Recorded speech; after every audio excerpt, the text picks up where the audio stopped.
We'll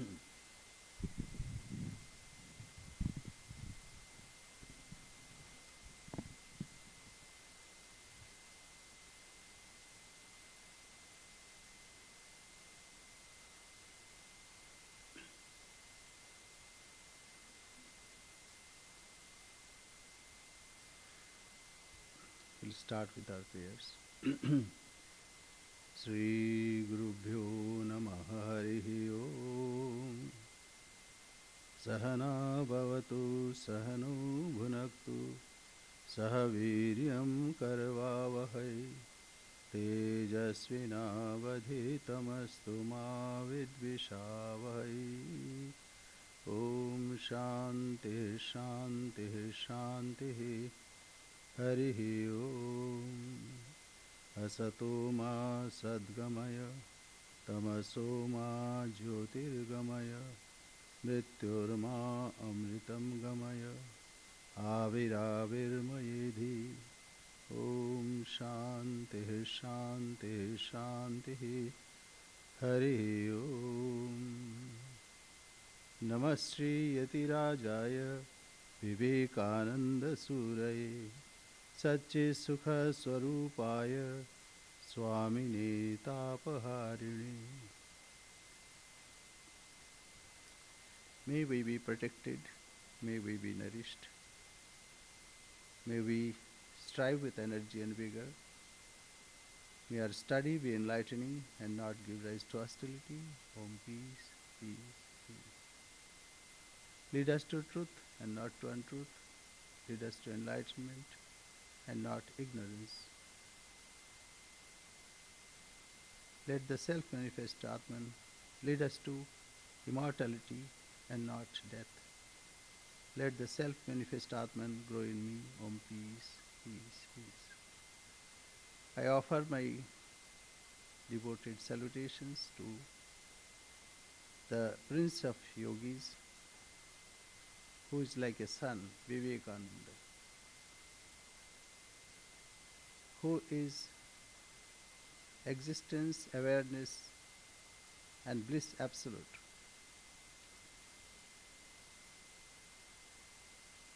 So recently we have observed the Youth Day on 12th of January. As we know, it was the birthday of Swami Vivekananda. So, and we'll be celebrating his Tithi Puja on 26th, that means next Sunday. So I thought it is better to meditate on Swami Vivekananda, on his teachings, on his contribution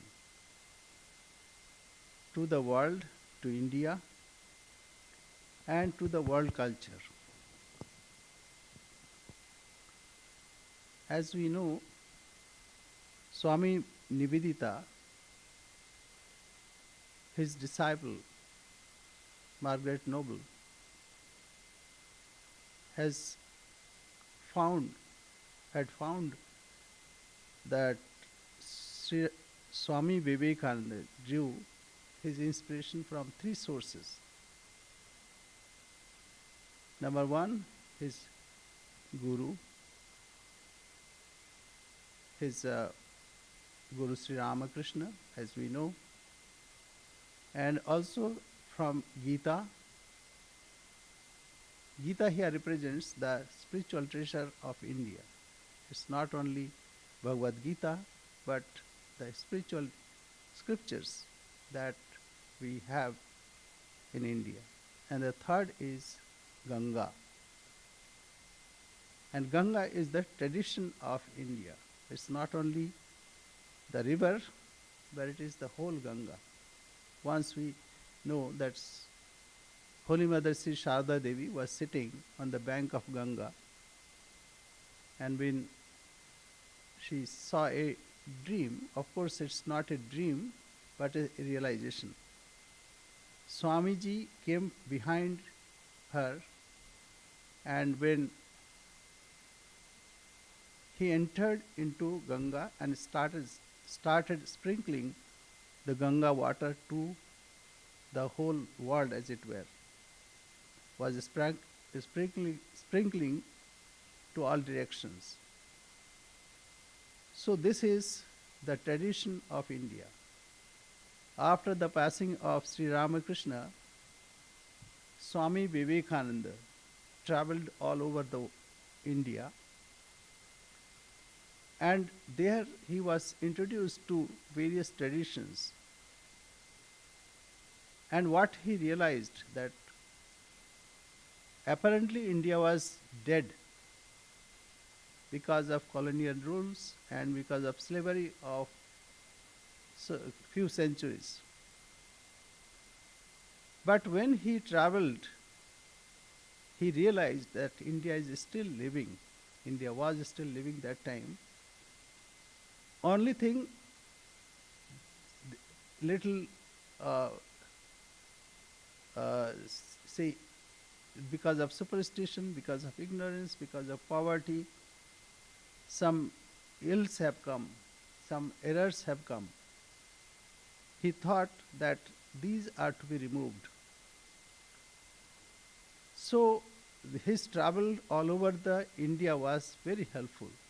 And after the travel, when he sat at the last, the Shilakhand, that means that a hillock in the Bay of Bengal, or conjunction of Bay of Bengal and Arabian Sea.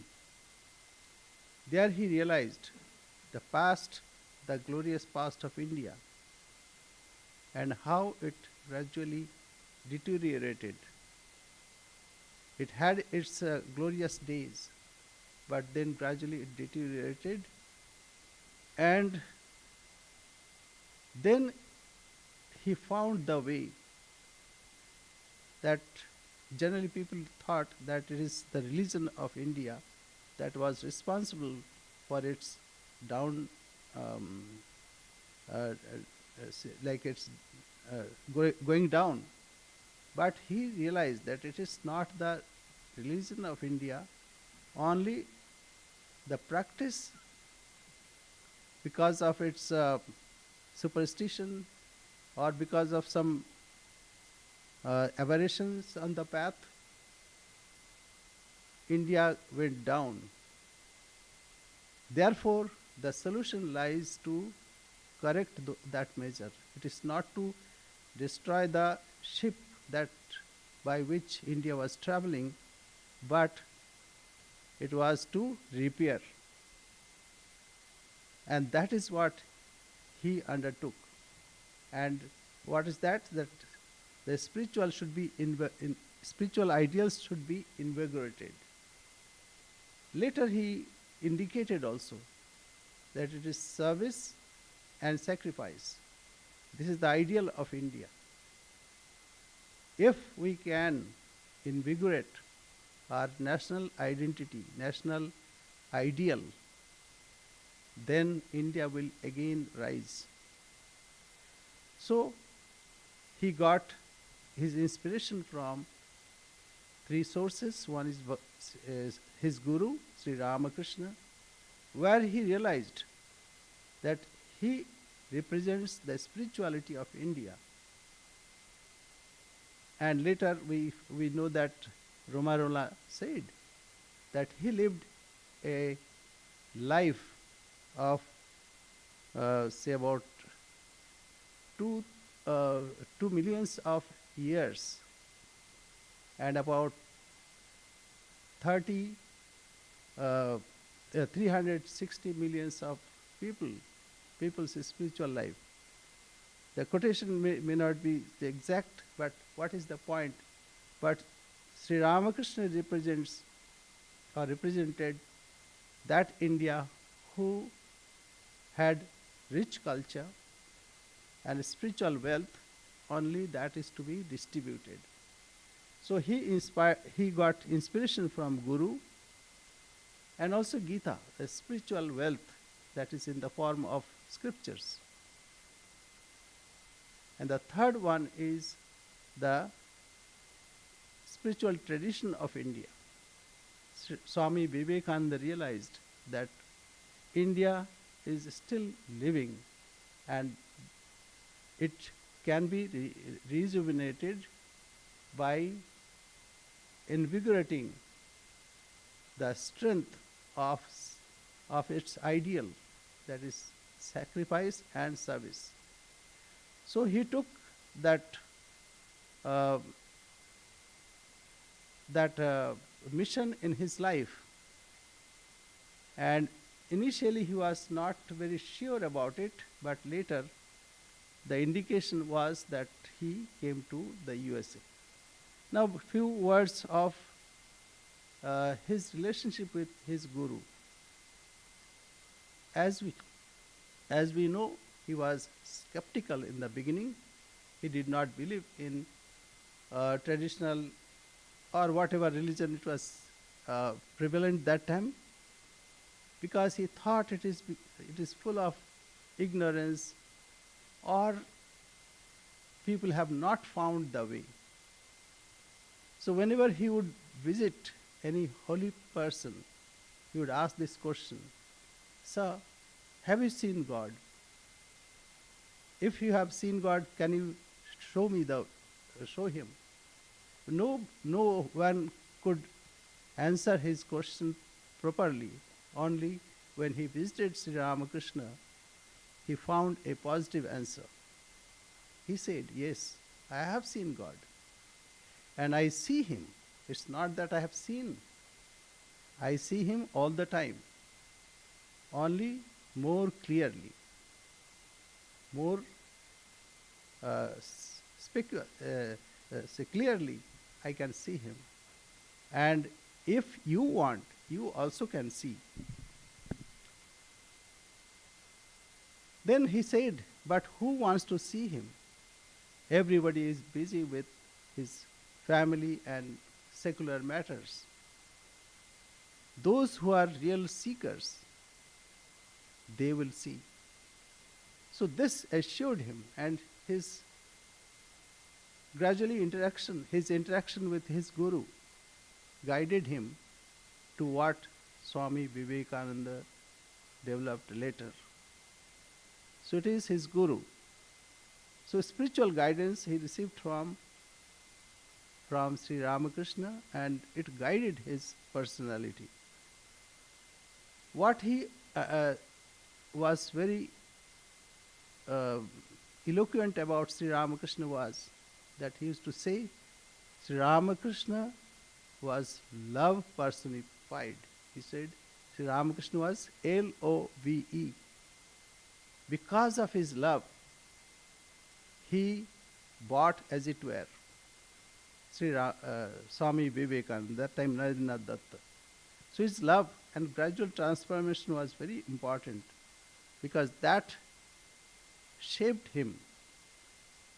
And also he taught something which is very special. Once it happened that Sri Ramakrishna was sitting and he was teaching other devotees. He said there are 3 tenets of Vaishnavism. First, Name Ruchi. Name Ruchi means taste for God's name. Because name and his form are not two different entities. Name and the possessor of name are not different. Therefore, when one chants the name of God, invariably God is present there. So Name Ruchi. And also Vaishnav Seva, so service to the good people, service to people. And the third he said that Jivedaya. Jivedaya means compassion to the jivas, the individual beings. And then he stopped for a while and he started spitting. He said, compassion to jivas? How can you dare to have compassion for jivas? What you can do, you can serve jivas and Shiva himself. Shiva Jnane Jiva Seva. So this teaching heard many people, but later when they came out of that satsang, then Vivekananda explained that what he learned today is extraordinary, because on this way he can serve. On this way, this is the fulfillment of Jnana Yoga, Bhakti Yoga, Raja Yoga, and also Karma Yoga. When one serves another, that means he is doing some karma, dedicated to God. And at the same time, he must unite his mind, Raja Yoga. A one-pointed mind. It's not that he is thinking something else and he serves. No. And also Jnana Yoga means when he is thinking that he is not serving a human being, but he is serving God himself. And the fourth is the Bhakti Yoga. Without devotion, one cannot serve others. So he postulated later this Shiva Jnana Jiva Seva. This is the one very important teaching of Swami Vivekananda. And Sri Ramakrishna also saw the possibility in Swami Vivekananda, that time Narendranath, because he saw he will be the vehicle on which or who will teach humanity. He wrote on a piece of paper, Naren will teach when he'll go and declare the Naren Shikhe Debe. When he will go outside and also inside, that's in rough Bengali, and he will proclaim this. So he had a great hope, and also he envisioned. So that's why both had a wonderful relationship of respect. And Sri Ramakrishna could envision that in course of time his teachings will take a form, and later Swami Vivekananda made that form in Ramakrishna Mission. Now what are the contributions that we see to the world and also to India? That we see the concept of man that Swamiji especially gave here. And there is a little difference between two. Sri Ramakrishna would say in a local parlance, the highest truth, of course, and that also teaches all human beings. But he will tell in a local or little understandable, or as we understand that way. But Swamiji would give a rational base of that. For example, Sri Ramakrishna said the goal of human life is to realize God. But Swamiji gave in a very nice way and rational way. He said, each soul is potentially divine. Now let us think, before we delve into it, that God realization is the goal of life. This is a simple statement, because he said that even money or anything of this world cannot satisfy a person. But the thing is, we don't know God, where he is, how he lies, what he is doing, all these things we don't know. So a skeptic mind may think that way. But Swamiji gave a rationalistic view. He said, each soul is potentially divine, that we are divine. We are not ordinary human beings. Each soul is potentially divine. And to manifest this divinity is the goal of life. That we need not search God here and there. and we should not worry about it. Rather, the human being, each soul, is potentially divine. We are divine. We have some inkling also. Many times we think that this world is coming and going. It is transitory. It is temporary. We see every day. And we try to find something which is permanent. But somehow we miss. There Swamiji comes to our help. He says, each soul is potentially divine. We are divine. That divinity never diminishes from us.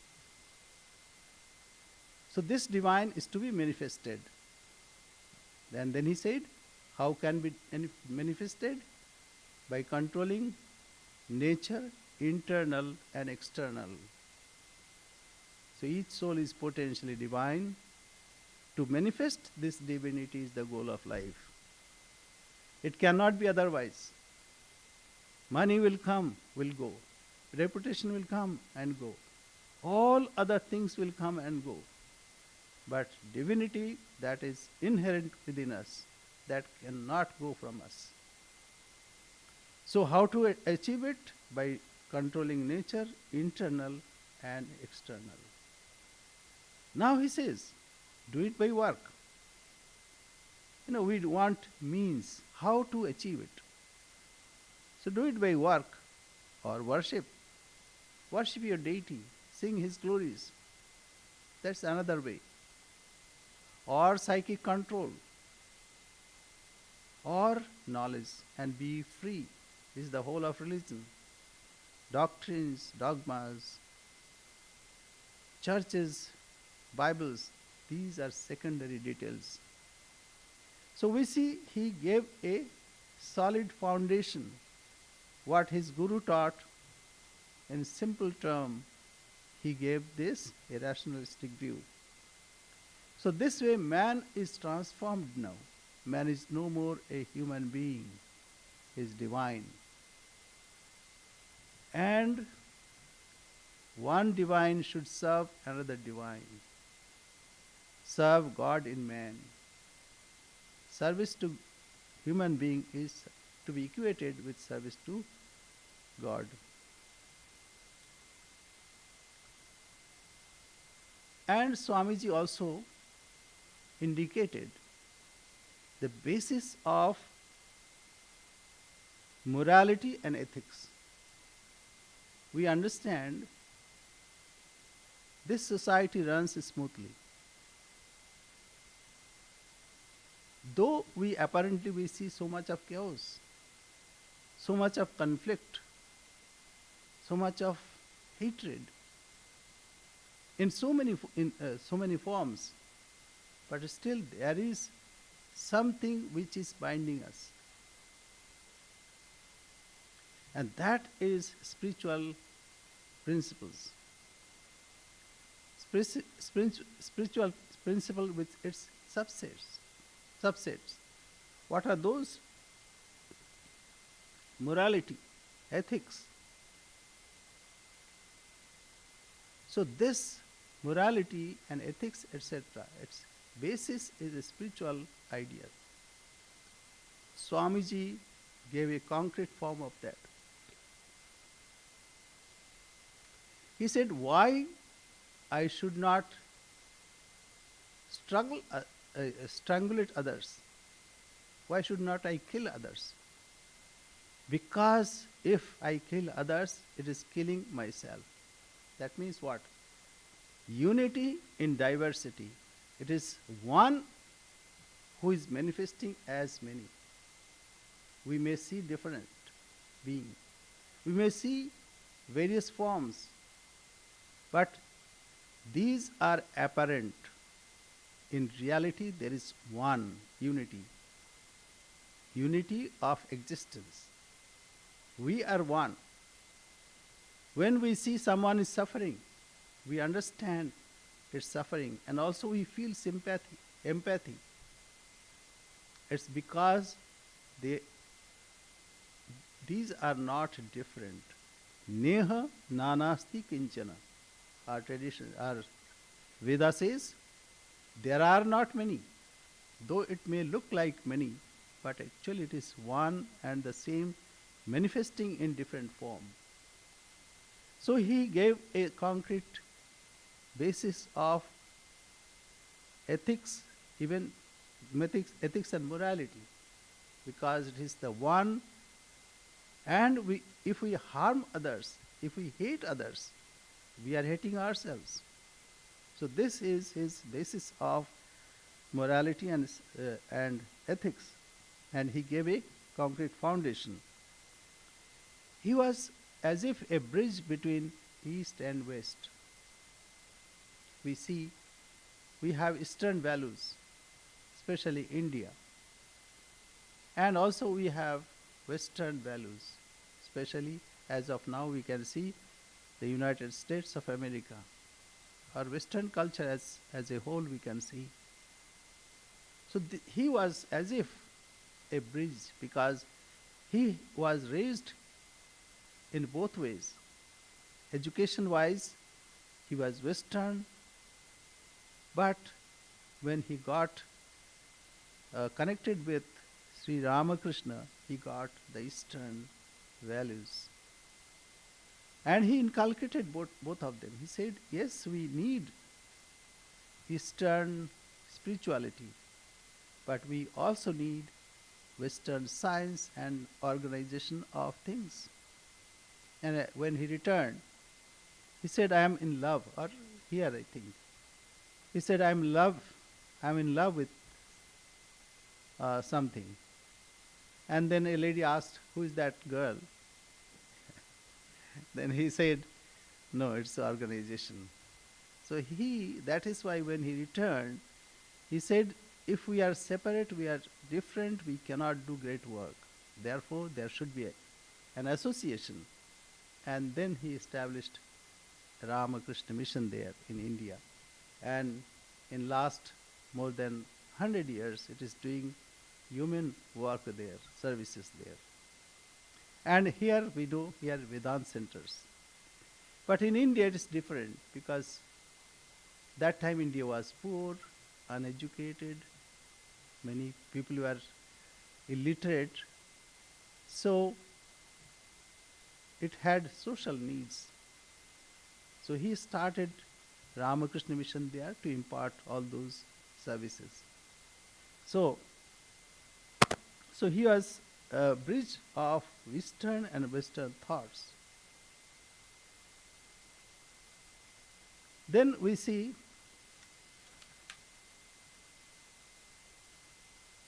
he always emphasized that our effort should be centering to self-realization.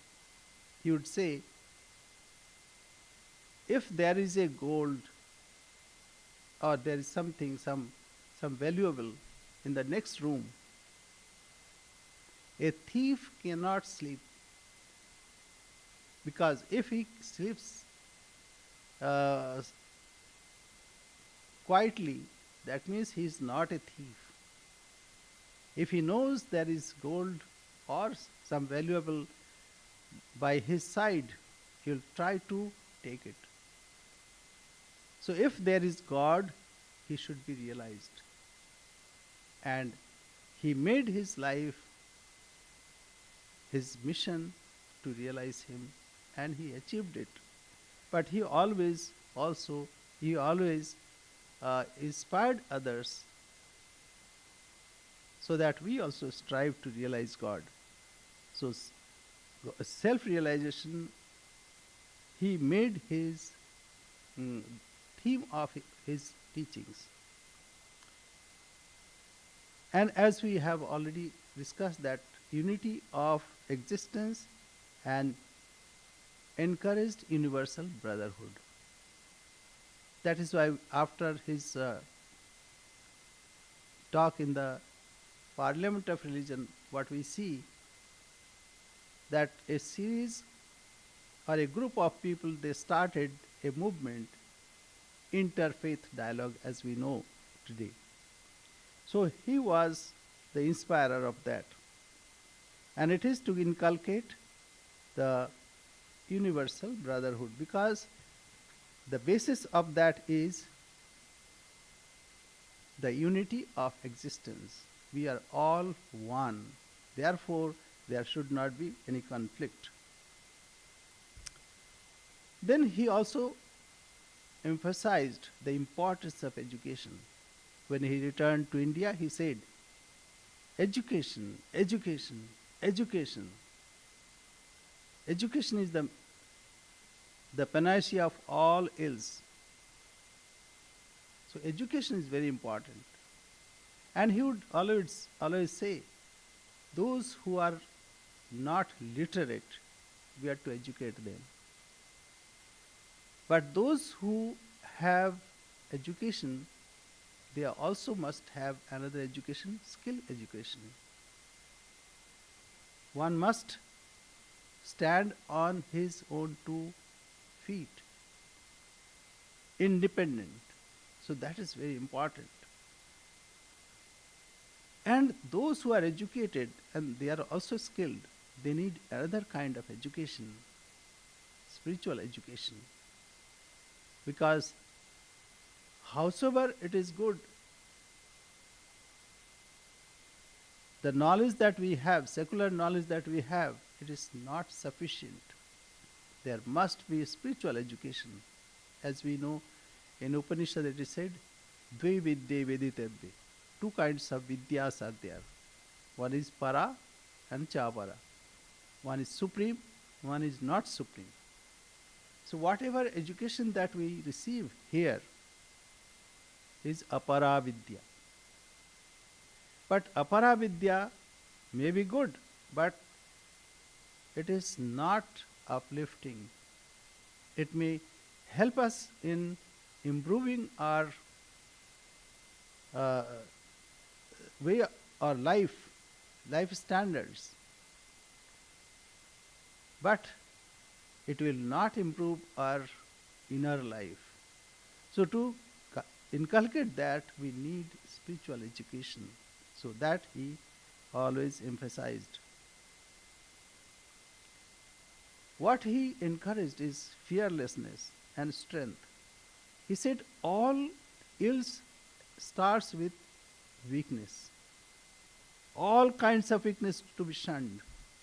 Physical weakness to be shunned. And moral weakness or any kind of weakness to be shunned. We are to cultivate strength of character. Because in strength lies all life. As he said, that strength is divine. So strength is to be cultivated. And from strength comes fearlessness. When one is strong, he will not fear anyone.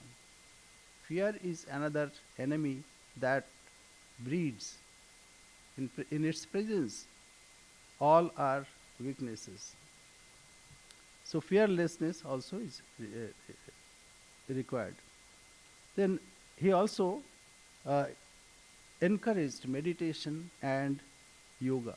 He would say that if you don't meditate, you miss a person who is most important.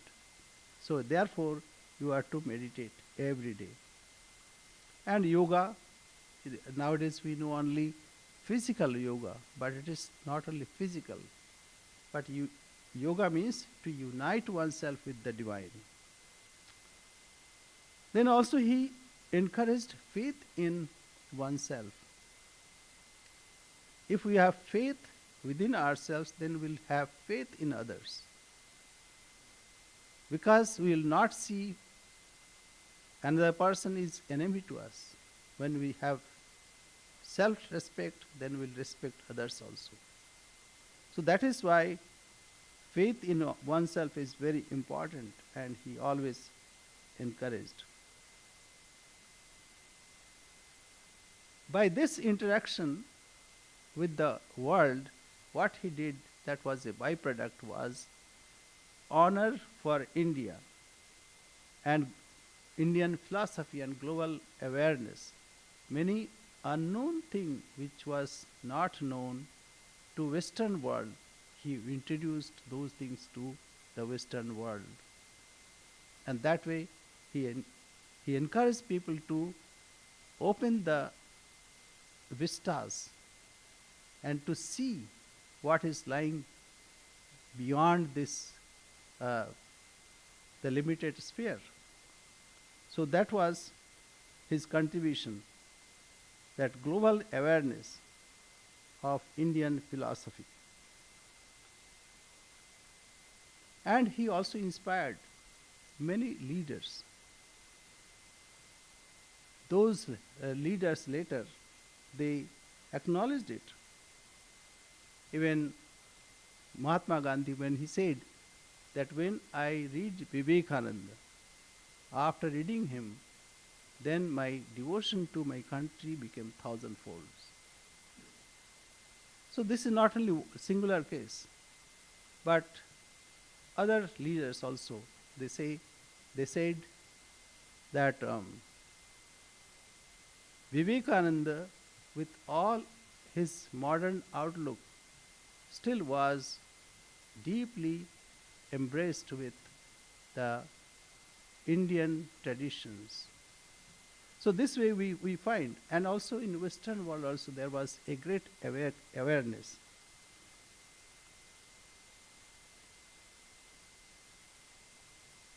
And here we see that name Martin Luther King, who later was inspired by Swami Mahatma Gandhi.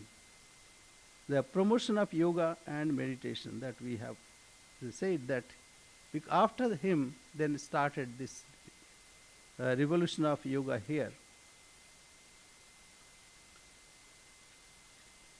And he always have faith in youth. He always encouraged youth to come forward, to take responsibilities for improvement of one's countries. So he always encouraged them.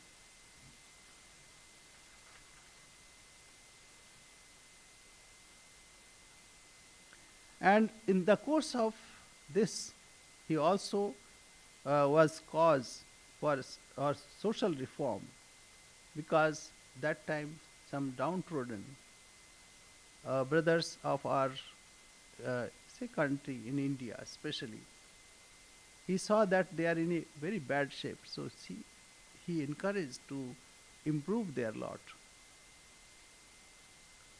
And also that time it was infested with some uh, superstitious behaviors and casteism, all kinds of things. So that he tried to remove. So this social reform also was because of him. And also he encouraged people to meet together, because when they meet, see, even community feeding, etc., especially in Ramakrishna mission, we don't segregate that way. And he started 4 kinds of services there. One, those who are distressed. First, he said, Annadana. One should feed them, those who are hungry, those who are, say, distressed. Say, especially at the time of flood, at the time of any natural vagaries, people are distressed. That time, one should go there and serve them. And that Ramakrishna mission is doing in India, and of course in outside, say in other countries like Sri Lanka, Fiji, Mauritius, it is done. But here the society is affluent, so that service is not required here. And the second is Jivandan, Annadan, that means food to be donated. Then medicine and also supporting diets, etc., that is to be given. So that also don't need here. And third is education, that he always said that Vidyadan, that is to be given to the masses. And fourth is Dharmadan, That means that encouraging people to have uh, to to tread on spiritual path. So uh, after that we see, and one more thing, what he did is he unified India as it were, because before that it was a loose confederation of uh, various paths. Like somebody used to worship Shivas or Shaivas, then somebody would worship Shakti, Shaktas. So these are various paths, and in India, all kinds of such practices were prevalent.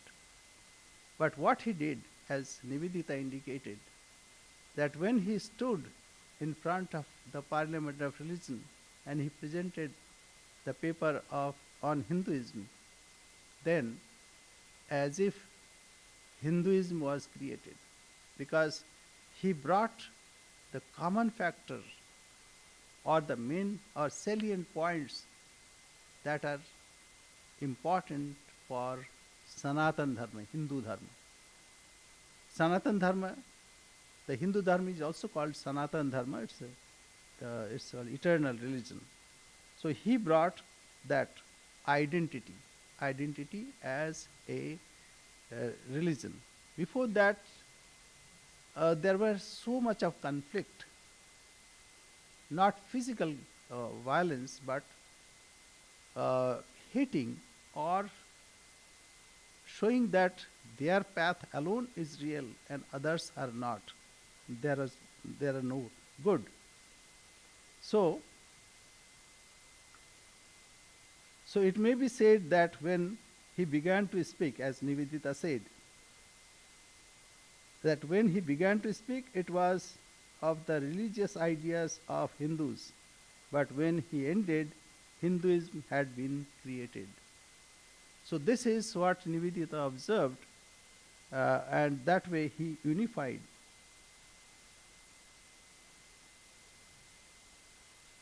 And not only that, he had to defend Hinduism here, because he was many times he was shouted down, and some unfor, un, unwelcome things happened. So that he had to fight.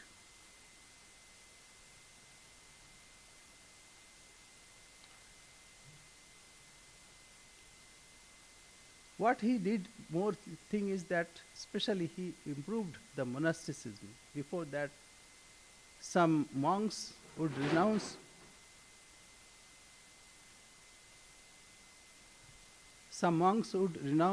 the world and go for search of God. But he introduced service of humanity in monastic order, that we find especially in our order. And later that also happened in other orders also. And so in India we have a place called Haridwar. We have a center there, and our Swamis started a hospital, Ramakrishna Mission Kankhal, and in the beginning we were called janitors, that they are sadhus. They are not sadhus, they are janitors. That was the day. But later, now in every ashrama they have some services. Initially we had only one hospital there, but now that service has increased introduced in other ashramas also.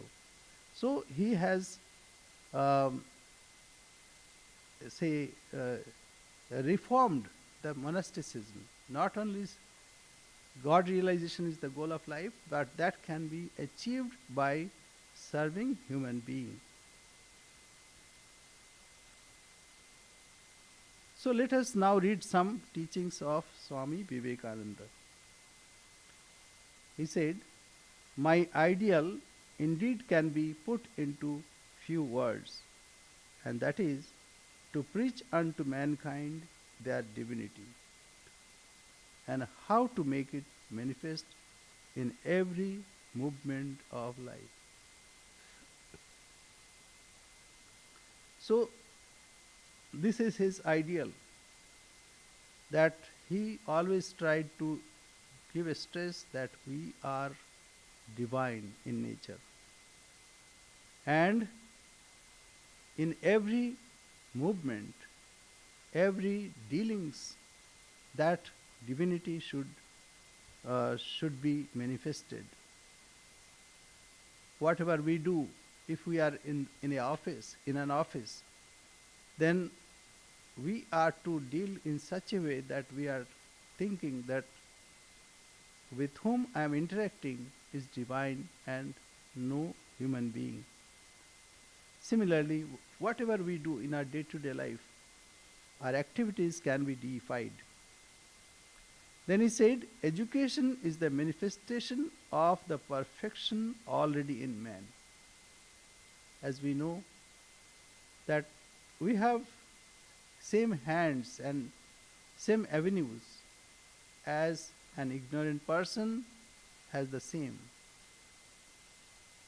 What is the difference? If a person has got same avenues, an educated and or a person without education, what is the difference? Difference is that an educated person can utilize that or those avenues in a proper way. And through that expression, one should be able to manifest divinity. When one expresses divinity, that's called religion, and when one does it perfectly, that's called education. We want the education by which character is formed, strength of mind is increased, the intellect is expanded, and by which one can stand on one's own feet. So, education should be in that form that not only he should manifest his divinity, but he should be independent, and he should be strong in mind. So long as the millions live in hunger and ignorance, I hold every man a traitor, who having been educated at their expense, pays not the least heed to them. That indicates that whatever resources that we have, we should share with others so that they are also improved. Whenever you think that you will be, whatever you think that you will be. If you think yourself weak, weak you will be. If you think yourselves strong, strong you will be. As we know, our thought is very important. Whatever we think, that we will be. If you have faith in all the 330 millions of your mythological gods and still have no faith in yourselves, there is no salvation for you. Especially he said to the Indians, because that time the millions had no faith on themselves. So he instilled faith in them. Have faith in yourselves and stand up on the faith and be strong. That is what we need. Strength, strength. It is that we want so much. In this life, for what we call sin and sorrow have all one cause, and that is our weakness. With weakness comes ignorance, and with ignorance comes misery. So that means we are to shun this weakness. And also, ignorance gives weakness also. The older I grow, the more everything seems to me to lie in manliness. This is my new gospel. So, strength and confidence in oneself. What is manliness? It is brevity. It is uh, to serve others, to help others. Purity, patience, and perseverance are three are three essentials to success. And above all, love. So purity, patience, and perseverance. Anything we start, that should be pursued continuously, and with patience, and with pure heart, and that overall it is love. Religion is realization, not talk, not doctrine, nor theories. However beautiful they may be, it is being and becoming, not hearing or acknowledging. It is the whole soul becoming changed into what it believes. So it starts with belief. We call it Shraddha. It's not blind faith. Shraddha means one pointed devotion. With Shraddha we start. As you have come here, so Vedanta Society, this is the goal. So we start with this. And when we start, we reach. So this Shraddha is very important for reaching our goal. So we must have that Shraddha. And as we walk on this, the realization is the result. Religion is the manifestation of the divinity already in man. So two definitions he gave. Religion is the manifestation of the divinity already in man, and education is the manifestation of perfection already in man. So this divinity is to be manifested. Teach yourselves, teach everyone his real nature. Call upon the sleeping soul and see how it wakes up.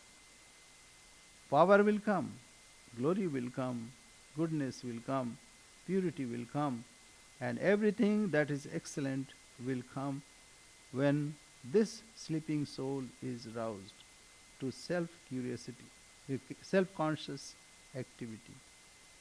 So this, like in Bhagavad Gita also said that these teachings should not be told to certain people who are envious. But Swamiji taught we are to teach this, or we are to tell this to everyone, and let it work in its own way. They alone live who live for others. The rest are more dead than alive. So let us live for others. This is the gist of all worship, to be pure and to do good to others.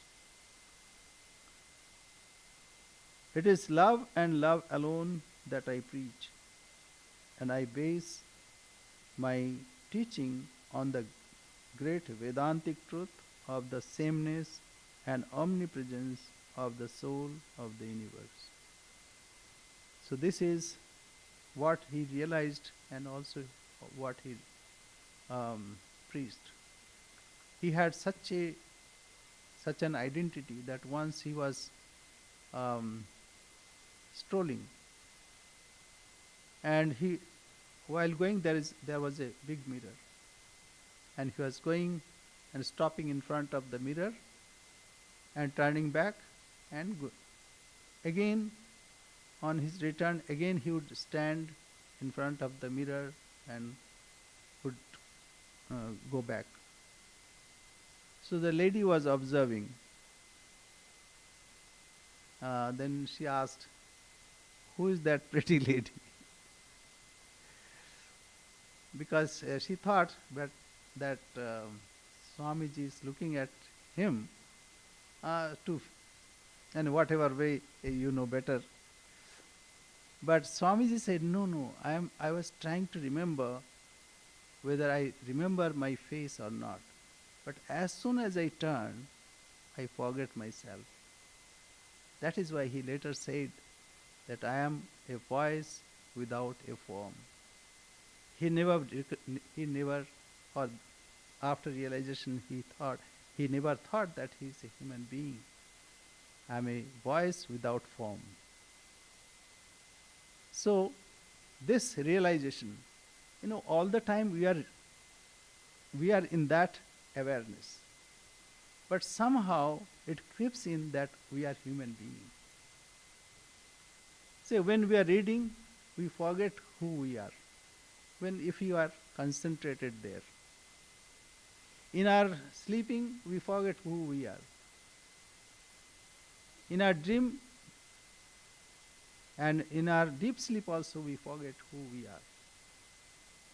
And in our whole day, hardly we remember who we are. But still we have this inkling that we are human being and we have this face, I look like this is my appearance, this comes and again and again. So, as one cultivates purity and cultivates self, then gradually one realizes that in my awareness, all the awareness of my body or mind comes and goes away.